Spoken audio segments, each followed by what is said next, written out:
Sa panahon ng mabilis na impormasyon at kaliwat ka ng balita, kailangan mo ng isang channel na mapagkakatiwalaan, diretso at para sa bayan. Ito ang Balitang Pambansa, ang iyong bagong tahanan ng mainit na issue, tunay na impormasyon at mga balitang hindi mo dapat palampasin.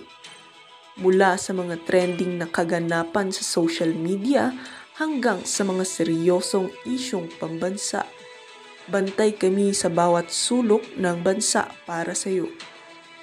Hindi lang basta chismis, kundi validated news, mga impormasyon na may batayan at mga kwento ng tunay na buhay Pilipino. At kung gusto mong laging nauuna sa kaalaman, huwag kalimutang mag-like, mag-share at higit sa lahat, mag-subscribe. Dahil sa Balitang Pambansa, balita mo, boses mo, bayan natin ito.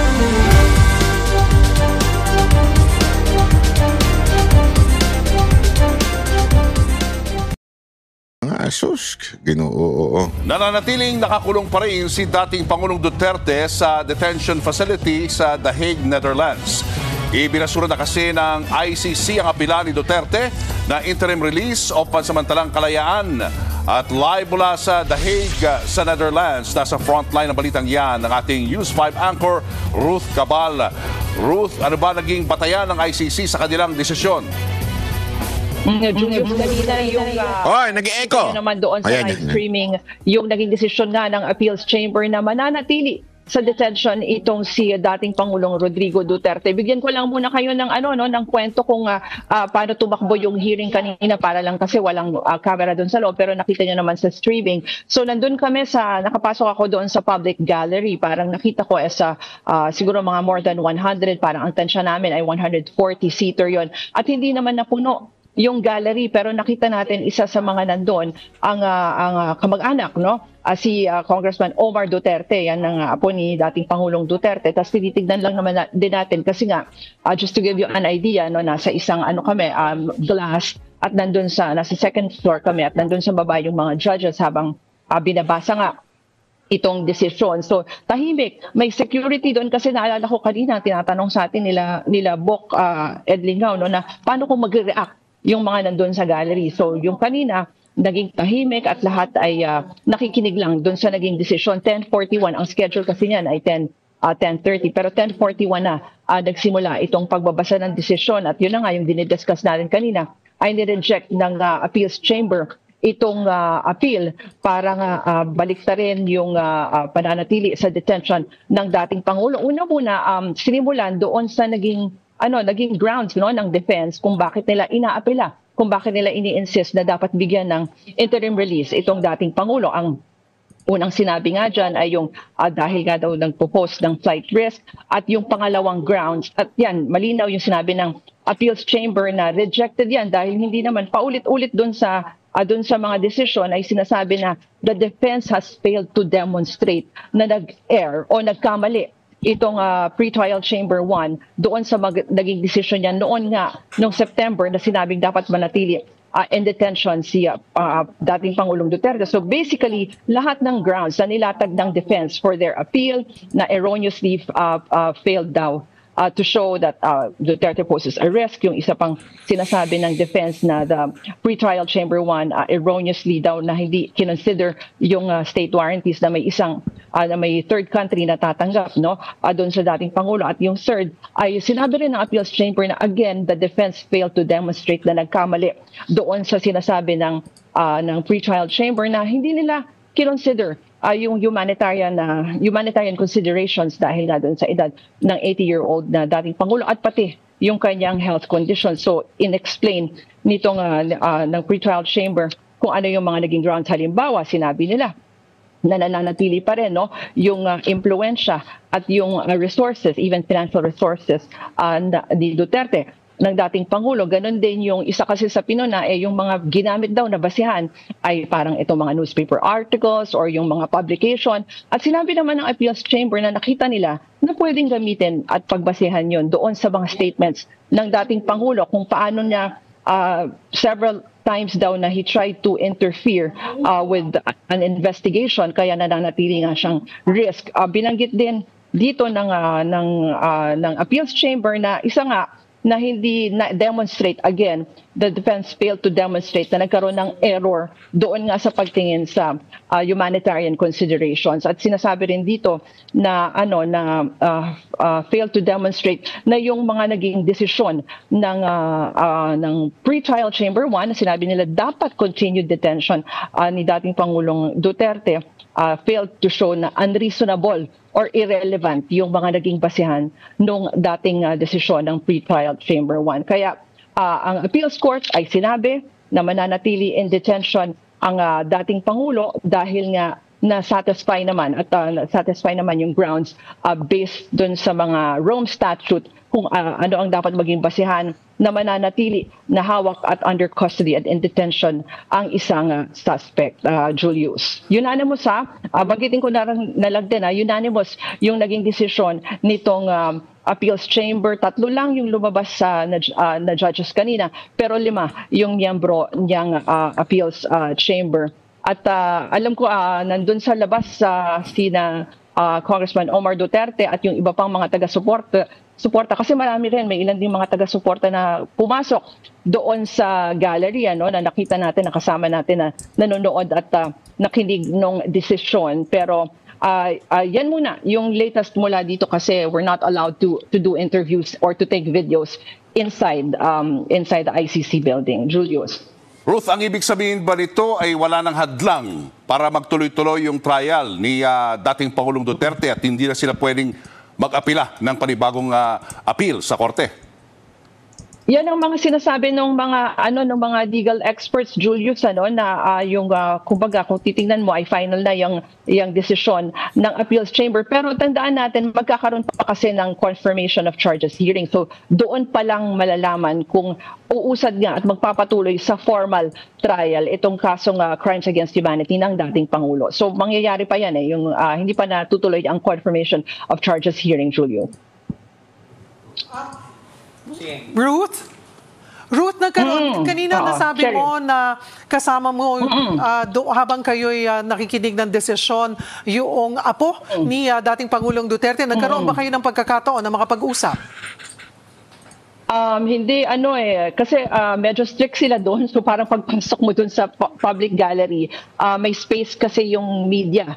So nasa front row kami nung media side, nandun sila sa kabilang side for the supporters and the family and yung mga iba pang may mga nakita tayong consul from representatives from the embassy at marami tayong nakita ng mga foreign journalists na nandun. So ngayon ang pinapayagan lang from outside of the building, meron kasing barricade, yung usual kung saan nagtitipon yung mga supporters. So ang alam natin ay nandun sila ngayon.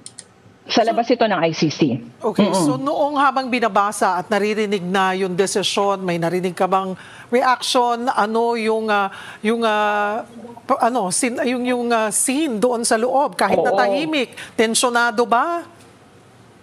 Actually, sinisilip-silip ko siya kasi magkaroon kami pareho kaming nasa front row So sinisilip-silip ko siya, pero nakita ko na lang siya, na seriously listening lang siya doon sa decision kasi English actually yung nung una kasi meron ka grabe yung decision ng ICC Ang pinakamatindi dito yung sa pag-reject kasi ang dinadahilan, maraming dinadahilan po ang defense o si Kaufman. At isa sa mga sinasabi dito, wala naman ng threat. I mean, para yung isang 80 years old ay kailangan na pong mabigyan ng atensyong medikal. At wala namang pong threat. At ang sagot ng ICC, tingnan nyo kung nasa hulog. Para sa akin, wala sa hulog yun. Sabi ba naman nila, may threat pa kasi dahil sa mga lumalabas na mga statement from the family, at the same time doon sa media na sinasabi, at the same time nanalo pang mayor, at the same time meron pang influence sa Pilipinas. Alam mo, huwag kayong magtaka kung ganun. Kasi alam ko sa inyo, walang kwenta yung mga presidente ninyo. Nagkataon talaga mahal ng mga Pilipino etong si Pangulong Duterte na kahit hindi na nga ho makapagsalita na masyado ng diretso at makatayo at makalakad ng diretso ay talagang hinahangaan pa rin po ng mga Pilipino at lalong-lalo na kahit dyan sa Davao na binoto pa rin po siya. Kahit po yung mga kalaban niya ay nagmudmud na ng pera, nagpakalat na ng pera, ay nananalo pa rin siya. At sa trust rating, talagang kakaiba pa rin po si PRRD. Kasi nga ho, simpleng-simple lang naman ho eh. Hindi ho naintindihan itong mga taga-ICC yung issue. Ang Pilipinas malala. Ang Pilipinas sabik na sabik magkaroon ng government official, particular presidente, na matino. Alam mo, kung ikaw ay nakatira dito sa Pilipinas, hey you, kasi gusto kong kausapin yung mga judge. Hey you, judgmental. Hey you, judge. Hey you, judge. Listen to me very carefully. Huh? If you live in the Philippines, therefore you were born here. No. If you live in the Philippines, you would understand the context. Because we are a nation of political corruption is really massive. Our politicians are traitors. Our politicians are greedy.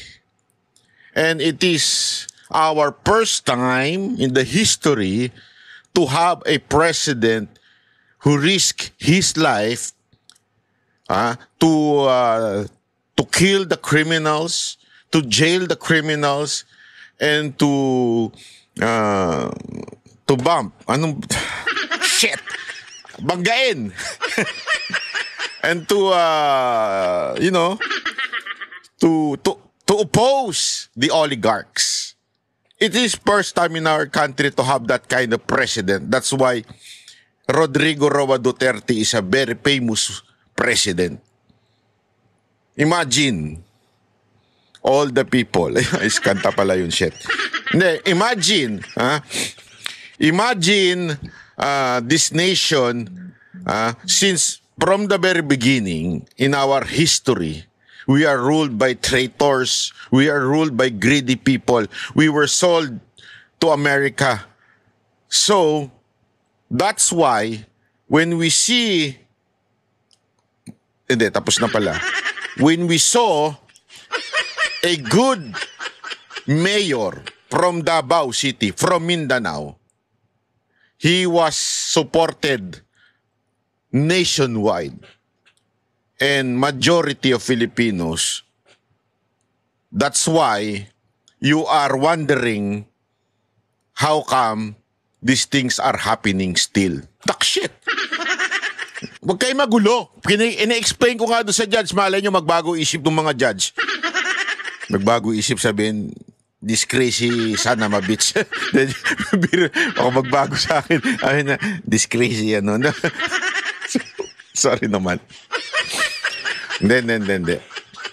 Hindi, alam mo, baka sabihin kasi nitong mga to, hindi nila naintindihan po talaga di ba? Alam mo, kayong mga judge diyan, huwag kayong magtaka kung bakit ganito ang suporta na natatanggap ng aming presidente. Dahil talaga nga namang matindi ang alam mo yun, ang ginawa ni Pangulong Duterte sa Pilipinas. Sobrang maganda ang nagawa niya, accomplishment. Kaya ganun siya kasikat. No wonder, until now, ganun pa rin. Kasi nga, atat tayo sa isang leader na matino. At nangyari yun nung panahon, 6 na taon niya. Nagkaroon tayo ng tatay. Ika nga, nagkaroon tayo ng ama sa Pilipinas. Kaya hanggang ngayon, sikat pa rin. It doesn't mean na may power siya. Oo, may power siya in a sense na dahil naniniwala sa kanya mga tao.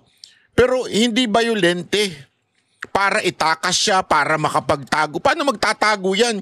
Naka-crane na nga siya. hindi na nga makalakad na maayos, nakakalimot na, walang planong tumakas yan. Pero syempre, ang nakakapagtaka dito, naniwala siya sa propaganda ng mga media. Ano ba ang propaganda ng media? Kasi nabulag ng mga media to eh. Kasi ang mga media ngayon, pag nagbalita, grabe. Hanggang ngayon, many were killed in Duterte's war. Many EJK. Gago. Sa totoo lang pasensya na po kayong mga media may kasalanan din eh. Mga hindot talaga kayo eh. Binabali ninyo, ang dami ninyo sinasabing namatay. Hindi nyo naman nakikita, wala nga kayo mapangalanan. Di ba? Bakit? Ayaw nyo kasi kay Pangulong Duterte dahil pinagbayad yung mga amo nyo. Hey, ICC, you listen to me. The owner of this mainstream media in the Philippines are the oligarchs. There are the bad businessman in the Philippines. And because of that, our President Rodrigo Roa Duterte penalized them by paying their taxes the rightful way. That's why they are mad with Rodrigo Roa Duterte because they pay taxes. Before, they can manipulate the tax and pay less. But when Rodrigo Roa Duterte became the president, he said to these oligarchs who owns this mainstream media, Hoy! Ano hoy? Pinoy ako! Hindi pala. He said, pay your taxes or I will close down your business. Ganon. Ganern. So they pay their taxes. That's why they're mad. They're forming many fake news. You listen to me carefully. You're not listening to me. Why do you think? You listen, you listen. Why do you think majorities of Filipinos still believe in Duterte? Why? If Duterte is really bad, if Duterte is really evil, why until now, amidst all the propaganda of the mainstream media, all the propaganda of Marcos, all of the propaganda of these paid bloggers has no effect to the Dutertes? Because Duterte is really the true hero of this country. He fought against these oligarchs. He fought against these criminals. And he really served without corruption in our country. Now you're telling us he is a dangerous man? You're fool! I hope this video will go through you. Will, sometimes, you know. Kasi absent nung kabataan. Anak ng wewe, oh. Huwag kasi absent ng absent. Kaya kayo mga kabataan, huwag kayong nude-nude ng mga kabadingan lang na pinanunood ninyo dyan, Mag-aral kayo para hindi kayo matulad sa English ko, O ito, panoorin nga natin yung komento ni sino ba to?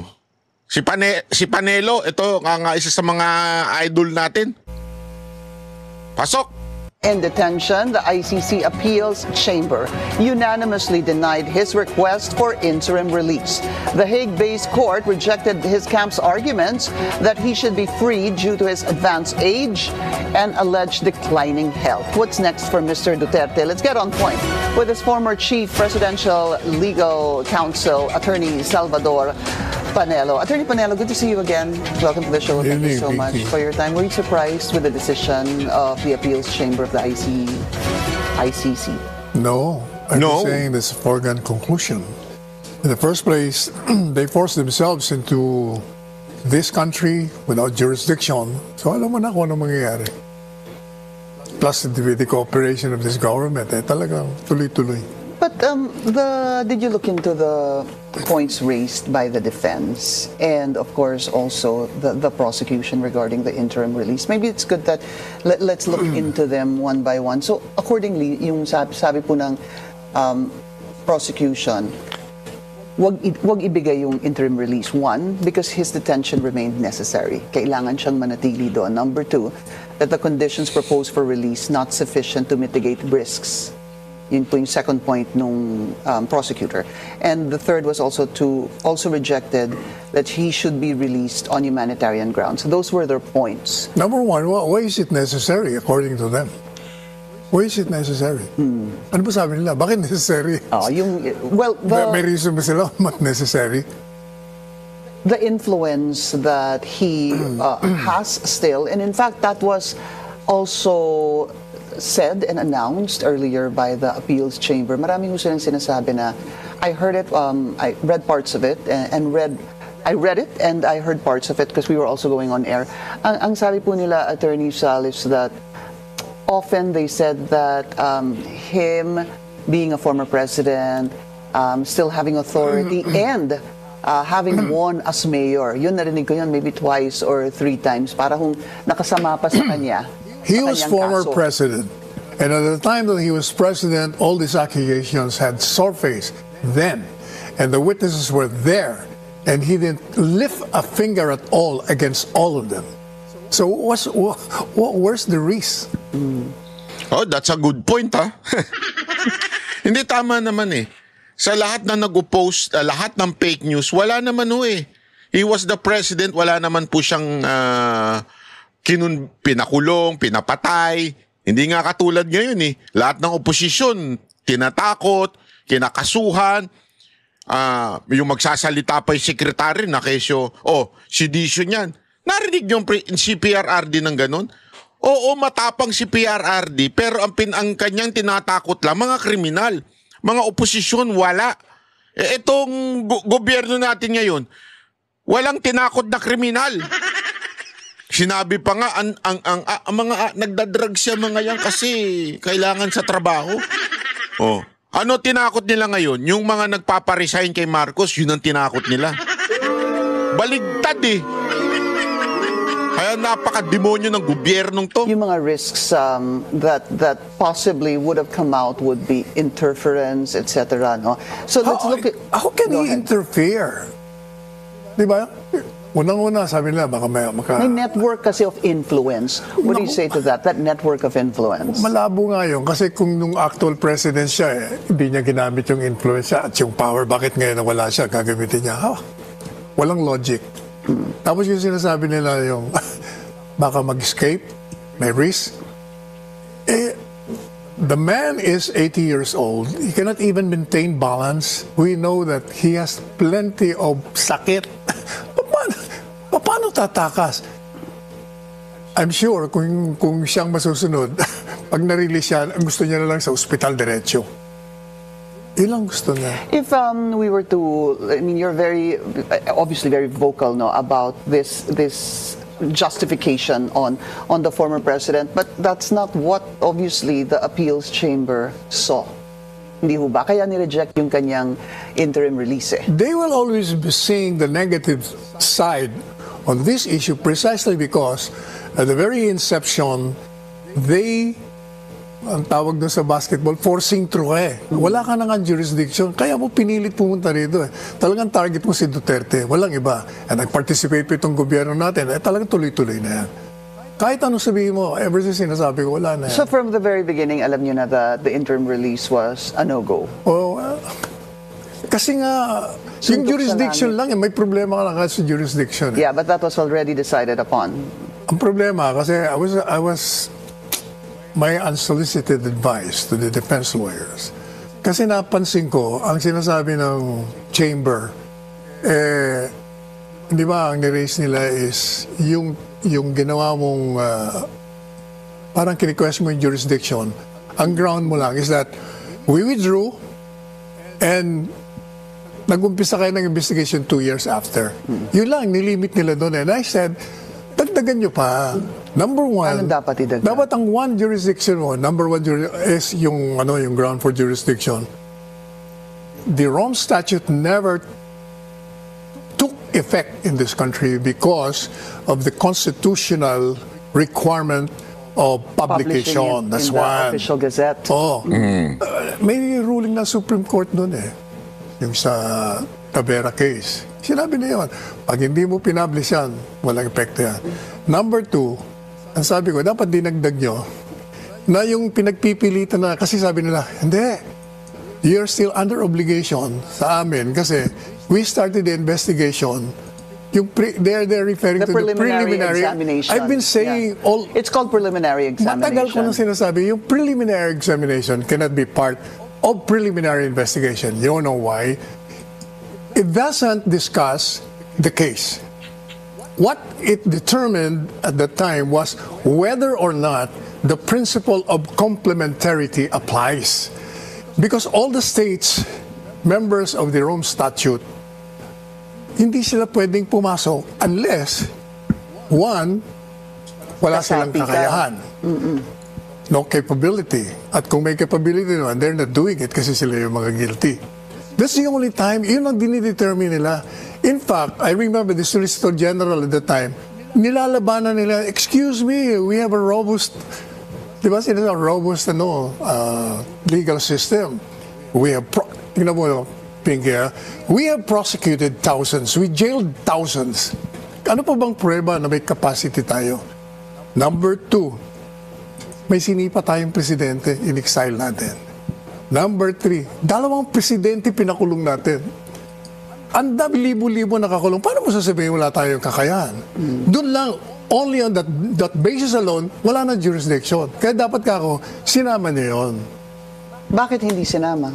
As you were suggesting. Hindi ko na alam yun. Ang problema kasi sa kanila, Sino ba sila, sir? yung mga defense lawyers ng mga dayon, ayaw nila kasi yung magpapasok ng Filipino lawyer.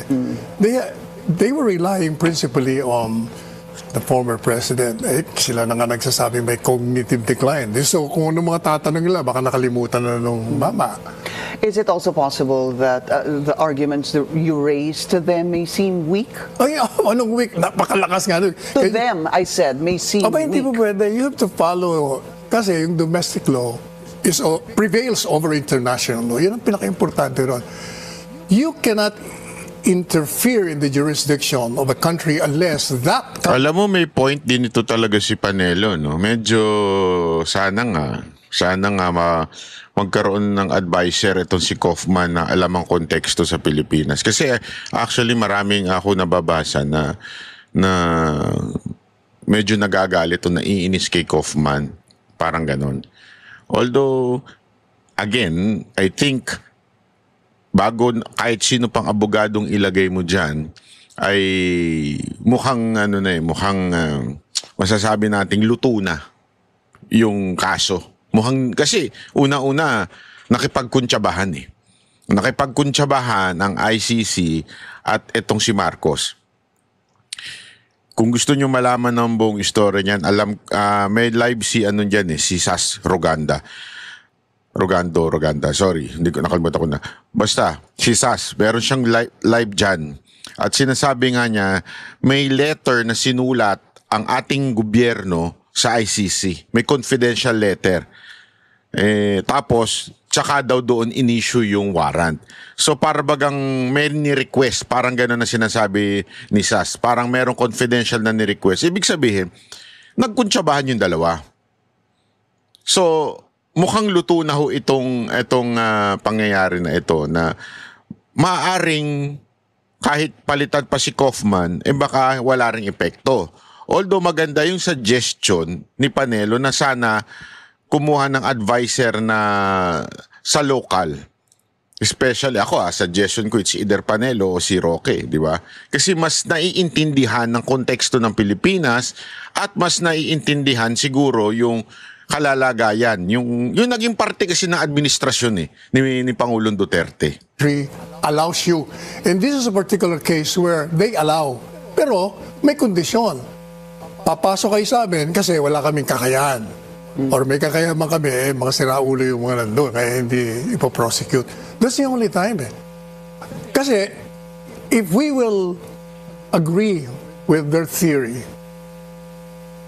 ay wala nang country na maaaring lumabas sa kanilang jurisdiction. Kasi palagi nilang sinasabi, from the time a case is filed, we have jurisdiction. Isus Mariosep. Eh di wala na pala.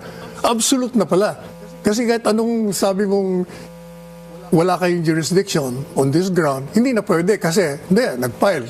We determine, nag-preliminary, hindi na kayo po pwede. There was a decision made on that. Absolute na pala yung authority nyo. So, sinira nyo yung jurisdiction ng lahat ng bansa na miyembro nyo. Hindi naman po pwede yun. So, what could be next? Because there's still a motion on the unfit to stand trial. Basically, ang sabi ng defense, tigilan na natin yung let's stop the proceedings because the former president is unfit to stand trial. Good you mentioned that kasi I've been criticizing the chamber. Sabi nila, we're denying because the accused wasn't able to prove that he is mentally unfit. Sabi ko, excuse me, bakit ang accused magpuprove? He is a controlled environment. Nakakulong eh. He has no access to medical equipment, medical expertise. Kayo yun eh. ICC, kaya dapat from the very Why do you beginning. say he has no access to medical doctors? How can he has that? They're big Nakakulong on, malaki po sila on the medical condition of the respondents that they are keeping detained there. Ang sinasabi nila, meron naman kaming doktor, di ba? Yeah, we have a meron round-the-clock kaming nurse. Si Presidente Duterte, bago nila inaresto, ilan ba ang nurses niya? 3. 24 hours, palit-palit. Shifting of 8 may hours doktor pa. each. Ay doon, meron kang nurse sa nurse station. Hindi mo binabantayan yung pasyente mo. Napakadelikado ng sitwasyon niya. Kaya sabi ko, kayo dapat ang mag-prove na mentally fit yan. But isn't that the reason why they got 3 independent medical doctors to look into the former Dati tinanggal president? nila yung isa.